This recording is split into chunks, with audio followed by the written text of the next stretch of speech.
مستقل خوف میں رہنے سے ایک بار تکلیف برداشت کر لینا بہتر ہے۔ جب اقتدار میں رہنے والے متفق نہ ہوں تو غریب لوگوں کو خطرہ لاحق ہو جاتا ہے۔ چیزیں ہمیشہ دھوکہ دیتی ہیں، ویسی ہوتی نہیں جیسی دکھتی ہیں۔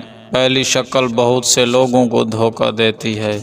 دوسروں کو بہت سی چیزیں معاف کرو، اپنے آپ کو ایک بھی نہیں۔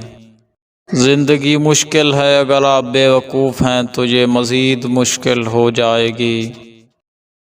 برا بننے سے زیادہ نقصان دہ جھوٹا اور دھوکہ باز بننا ہے۔ غرور کا ایک بہت بڑا نقصان ناکامی کا آغاز ہے۔ تجربہ ہر چیز کا استاد ہوتا ہے۔ اگر آپ سمت تبدیل نہیں کرتے تو آپ جہاں جا رہے ہیں وہ راستہ ختم ہو سکتا ہے۔